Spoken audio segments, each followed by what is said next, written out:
یہ قرآن کا حکم تھا نا، سورہ روم آیت نمبر 31، وَأَقِیمُوا الصَّلَاةَ وَلَا تَكُونُوا مِنَ الْمُشْرِکِینَ، دیکھنا نماز کو قائم کرنا، مشرک نہ ہو جانا۔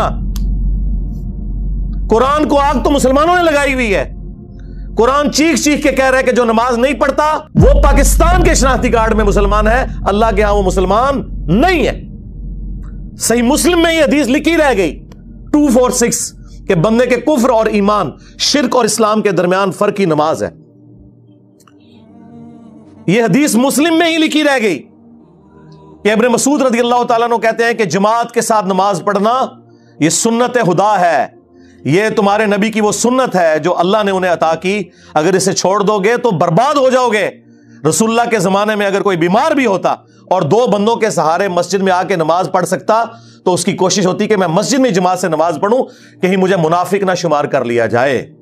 جماعت چھوڑنے پر رسول اللہ کے زمانے میں سمجھا جاتا تھا صلی اللہ علیہ وآلہ وسلم کہ بندہ منافق ہے۔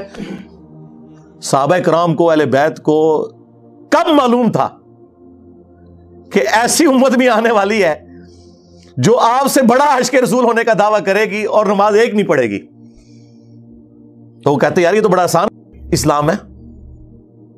تو یہ حدیثیں تو مسلم شریف میں لکھی رہ گئیں، پریکٹیکلی کس نے عمل کیا اس کے اوپر؟ یہ حدیث ترمذی میں لکھی رہ گئی کہ ہمارا اور منافقین کا عہد نماز کی بنیاد پہ ہے، جس نے نماز چھوڑی اس نے کفر کیا۔ ہاں، یہ صحابہ کرام علیہم رضوان کا فتویٰ ترمذی میں ہی رہ گیا۔ عبداللہ بن شقیق تابعی کہتے ہیں کہ صحابہ کرام علیہم رضوان تارک الصلاح کے سوا کسی کی تکفیر نہیں کرتے تھے، صرف بے نمازی کو وہ کافر سمجھتے تھے، باقیوں کو وہ تمام غلطیوں کے باوجود مسلمان تصور کرتے تھے۔ اندازہ کریں، یہ ترمذی میں لکھا رہ گیا جناب۔ ہاں، ہم جب چیخ چیخ کے یہ باتیں بیان کرتے ہیں لوگ کہتے ہیں یار یہ کس قسم کی باتیں کر رہے ہیں، یہ کہاں پہ لکھی ہوئی ہیں؟ سرکار کتابوں میں لکھی ہوئی ہیں۔ یہی تو ہم آپ سے کہہ رہے ہیں کہ مرنے سے پہلے اے مسلمان کر لے اس پہ غور، کتابوں کا خدا اور ہے، بابوں کا خدا اور۔ یہ حدیث ابو داؤد میں ہی لکھی رہ گئی کہ بچہ جب 7 سال کا ہو جائے تو اسے نماز کا حکم دو، اور نہ پڑھے 10 سال کی عمر میں اسے سزا بھی دو، اور 10 سال کے بچوں کے بستر بھی الگ کر دو۔ یہ ابو داؤد میں لکھی رہ گئی حدیث۔ عمل کس نے کیا؟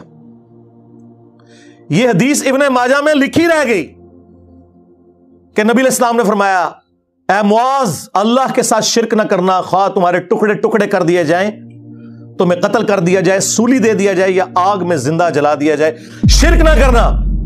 یہ پہلی نصیحت۔ اسی حدیث میں دوسری نصیحت، نماز نہ چھوڑنا۔ تمہارا اللہ کے ساتھ عہد نماز کی بنیاد پہ ہے، اگر تم نے نماز چھوڑ دی تو اللہ کا ذمہ اٹھ گیا تم سے۔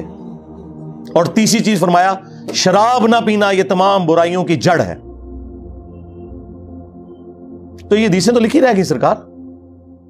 یہ حدیث مسند احمد میں ہی لکھی رہ گئی کہ نبی علیہ السلام نے فرمایا کہ نماز قیامت کے دن نمازی کے لیے دلیل، نجات اور نور ہوگی، اور جو نماز نہیں پڑھتا قیامت کے دن نہ اس کے لیے کوئی دلیل ہوگی اللہ کے حضور بچنے کی، نہ نجات اور نہ کوئی روشنی، نور جو پولیس رات سے گزرنے کے لیے قرآن میں آیا نا، وہ نور۔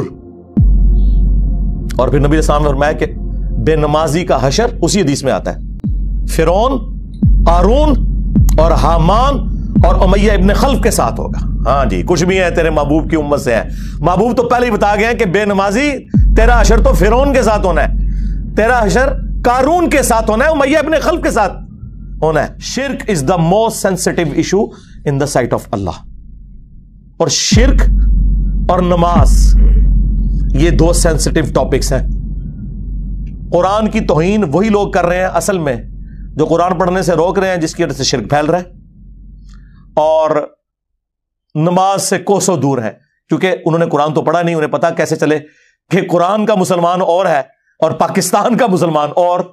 ہاں، مرنے سے پہلے اے مسلمان کر لے اس پہ غور، قرآن کا مسلمان اور ہے، پاکستان کا مسلمان اور۔ ہاں، قرآن کا تو مسلمان یہ ہے وَأَقِیمُوا الصَّلَاةَ وَلَا تَكُونُوا مِنَ الْمُشْرِکِینَ، سورہ روم آیت نمبر 31۔ دیکھنا نماز کو قائم کرنا، مشرک نہ ہو جانا، اور صحیح مسلم کی حدیث کے بندے کے کفر اور ایمان، شرک اور اسلام کے درمیان فرق نماز ہے۔